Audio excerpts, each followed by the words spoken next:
Hey, what's up? It's Kit time for another video. Today, we are going to be talking about why you should get into micro jigging. Okay? I'm asking this question because this is literally one of the fastest growing types of fishing in the world.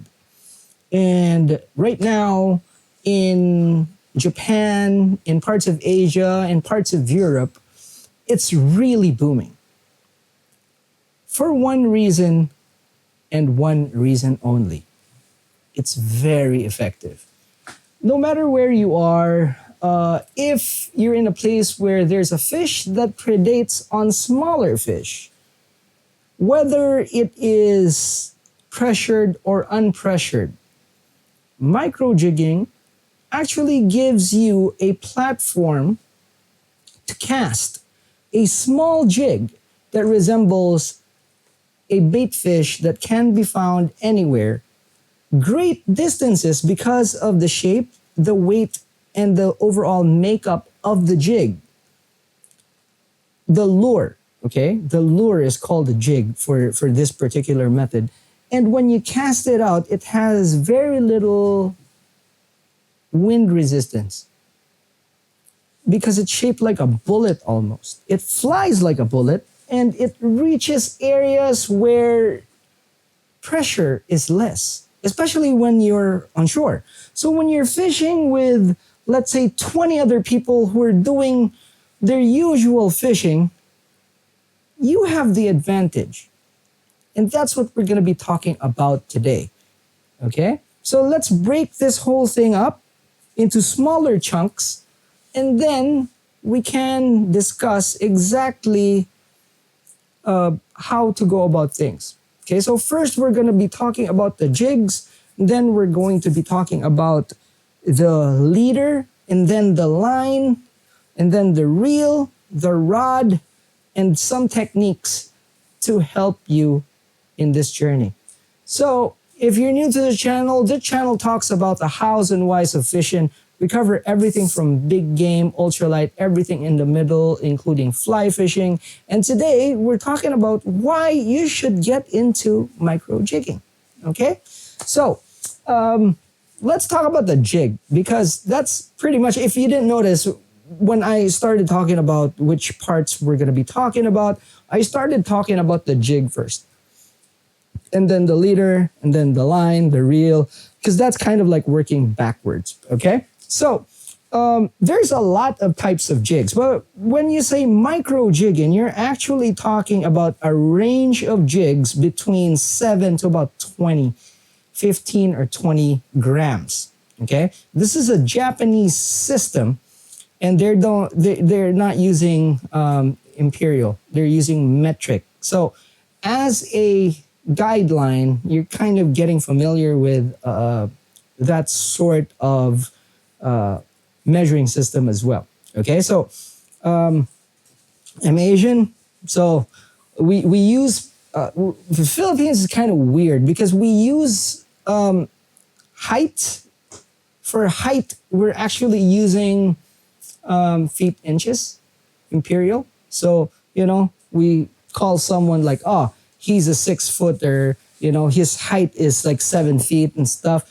And some of us actually kind of don't know what the metric equivalent would be. But we use kilometers an hour for speed, and we use kilos instead of pounds for weight. So our country's kind of strange when it comes to that.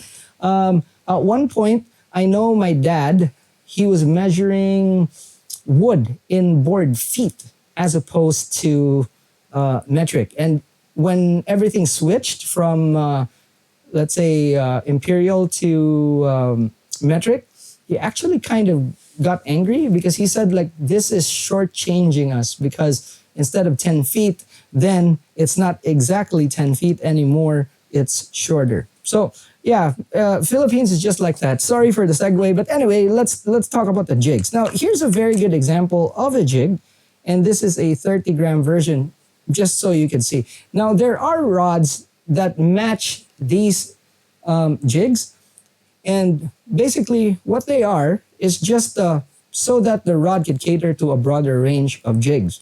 So we're going to be talking about that, and we're going to be talking about balancing the equipment. But at the very end of the whole system is this jig. Okay, there's different shapes, obviously different sizes. The shapes are kind of very different from your traditional lead head jigs or your spoons, heavy spoons. Okay, so these jigs are made of lead.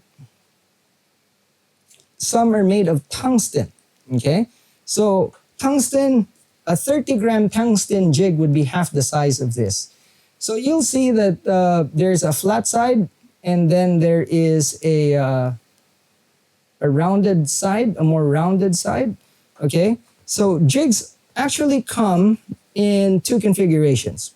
Okay, symmetrical and asymmetrical. So asymmetrical jigs are what we call slow jigs. Okay, and then symmetrical jigs, such as this one right here, as you can see, whatever is on the left side is also what's on the right side, perfectly balanced. So these are what we call fast jigs. And there's a difference to each in function.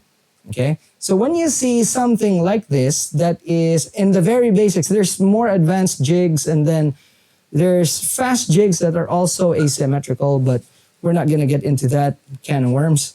But in the most basic of things, okay, asymmetrical, fast. Or sorry, symmetrical, fast, asymmetrical, slow jigs, okay? And this actually comes in when you're working them, okay? In deeper water, there's two different systems for both of these. In shore fishing, you could use basically the same rod and reel, okay? There are some that are very specific to, let's say, shore slow jigs. But generally, if it's a shore jigging rod and reel, or a micro shore jigging rod and reel, micro shore jigging rod actually, you can use both. Okay, so depends on whether you're going very specialist or you're doing a more generalistic approach. The thing is, if you're buying the rod and reel, okay, and you balance it out, it could work both, and I'll show you exactly how it's done. Okay, later on we'll discuss that. Okay, so slow jigs, if you also notice, they're actually, this is a very good example right here. Okay, you'll see that they're thinner in cross section because these things are actually made to flutter, whereas these guys, they're made to sink faster. Okay, so that already gives you a clue on exactly what they do. So you can fish slow jigs a bit slower, meaning when you cast out, you'll get a lot more action on slow jigs on the fall. Okay, whereas with fast jigs, they will be moving faster but dropping in the water column faster, which means that you can work fast jigs faster towards you in a faster cadence, whereas with slow jigs, you're going to have to use them with a slower cadence. Okay, now there's a difference in both of how you work them and how they affect fish. Okay, so when the fish are active, a symmetrical jig would probably be better, because what would happen is you will be able to work them faster and you'd be able to cover more ground. When the fishing is slow or the fish are finicky, a slow jig will tantalize them more because it will fall slower. Its action is on the fall. So when you're working them, you cast out as far as you can, you work them, okay?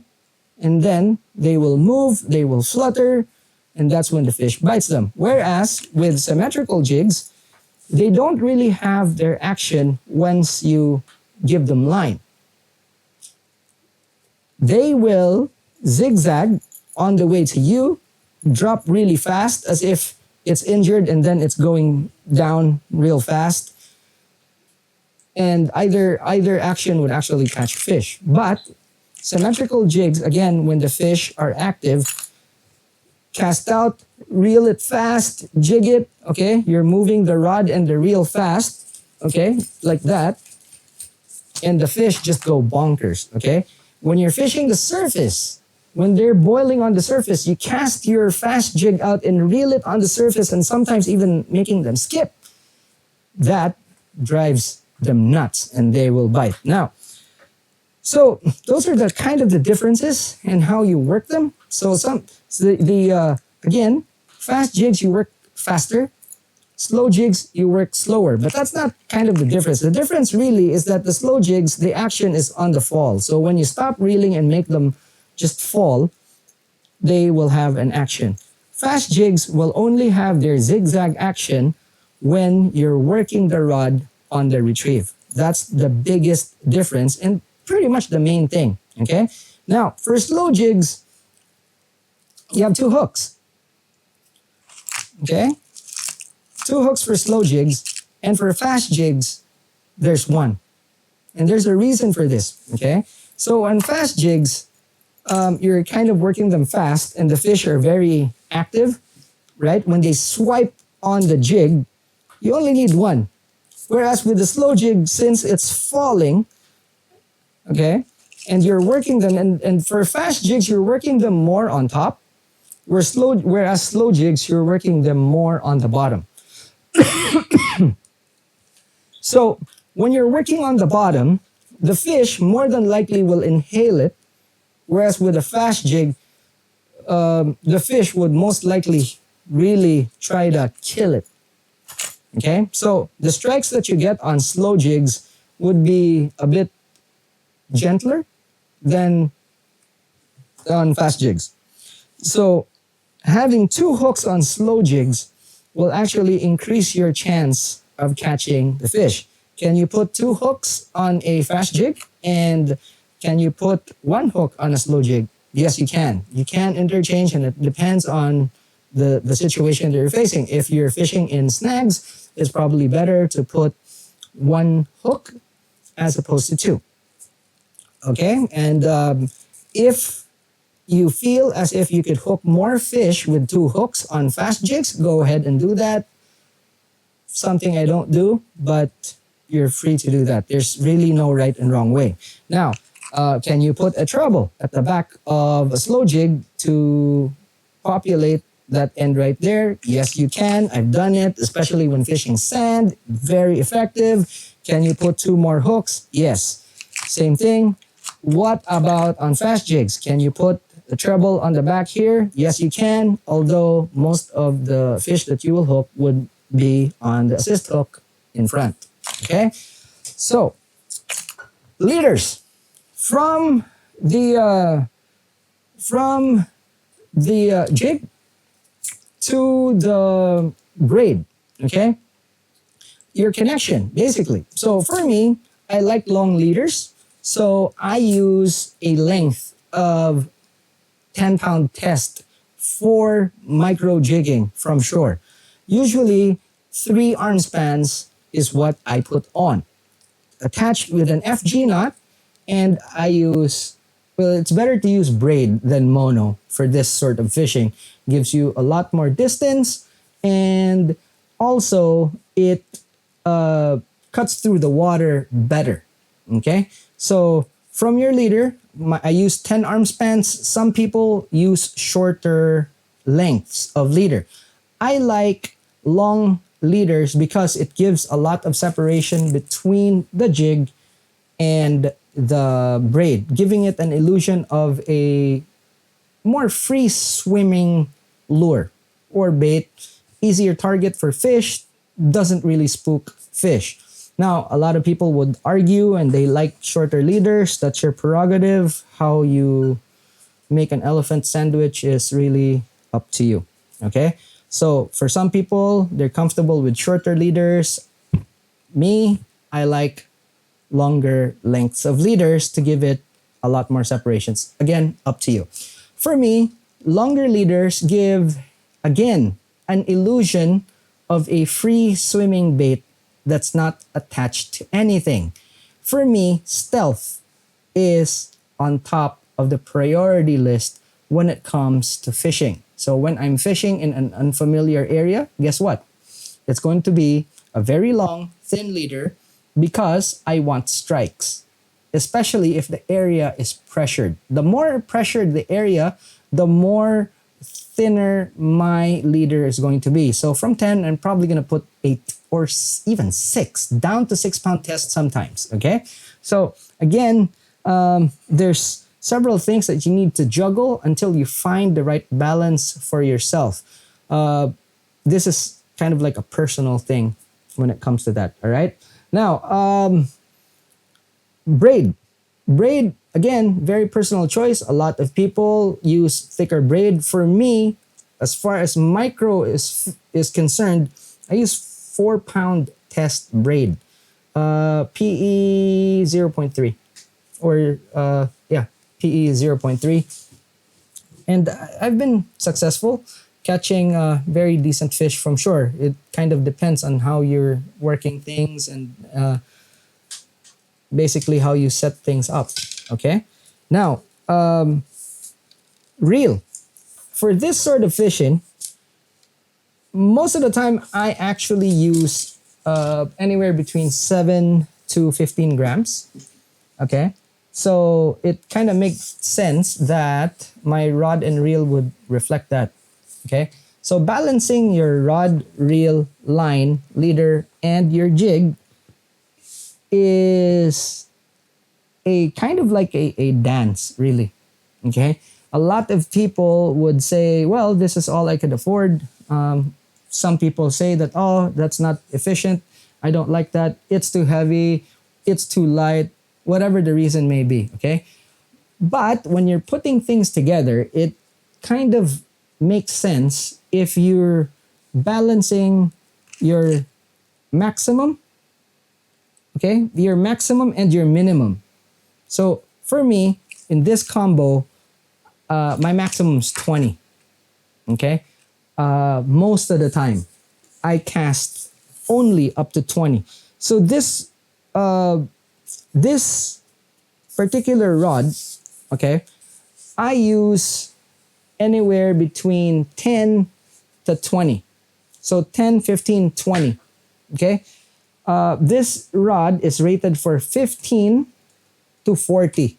So if I need to put 40 on this, I can, but I don't. Probably in some instances I'd put 30, but that is it. Majority of the time, I would be using only a maximum of 20. 15, not so much. The heaviest use this rod will see is with a 10-gram jig. So for me, 10 grams is very, very important. And this rod is very, very light. I've discussed this whole combo in another video, but I'll give you the reason. See, if it's very light, this whole combo, if it's very light, it's very sensitive. Okay, and there are times when the fish just go up to the jig, and again, when you're using slow jigs, and sometimes fish like grouper would just go and then suck the jig from the bottom when you're on a pause and you don't feel it, and you only feel when they spit it out. Okay, I have a 3,000 sized reel, which is a in this instance it's a Shimano Vanquish, and this reel is actually known for how light it is.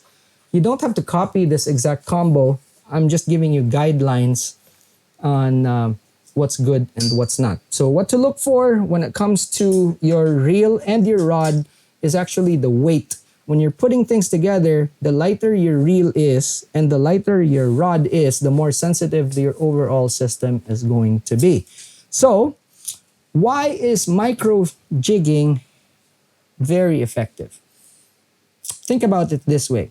Even on pressured areas, there will be smaller fish that would be swimming around, and these are the ones that the fish are going to be feeding on. This whole system gives you an advantage by enabling you to cast small jigs quite far. Okay? And you mimic those really small bait fish. This is pretty small. See? That is a very small lure. But with this system, I'd be able to cast it out quite far. And majority of these fish are highly pressured, but they will feed on smaller stuff. So all it is a finesse presentation very far from where you could normally reach. And that is the golden ticket when you're fishing pressured areas. In less pressured areas, it's effective just because it can catch. That's it. It mimics small bait fish. So the whole effectivity, the whole premise of this system, even in pressured areas, it's able to catch fish just because it can mimic small prey presented to big fish. Now, like I said, big fish, because we're targeting relatively big fish with small stuff like this. And yeah, I have videos of me catching some nice fish from shore using equipment like this. Probably with my next combo or the previous combo that I was using. Actually have videos of me catching fish from, I have the video from the start all the way up to when I caught the fish. And the whole time I was teaching on, how to do things. All right, so look for that video. I think I'll link it if I can find it. But anyway, that's it, okay? And this is why you should get into it, because it's effective. It works in a lot of places. When you use it properly, it's like close to 100% almost. It's almost guaranteeing that you can catch fish. Almost. Now, there is a learning curve to this, but once you get over that, I'm telling you, you can catch. So for those guys that are not into this sort of thing yet, it's one of those things that you should actually have in your arsenal. Whether you're walking the beach, the rocks or anything will eat a small fish. And that's that. Alrighty, that's it for this video. If you learned something, give it a thumbs up. If you haven't yet and you want to learn more, click on that subscribe button. Alrighty? And if you want to support this channel more, click on the join. That's it for now. Thanks so much for watching. I'll see you in the next one. Class dismissed.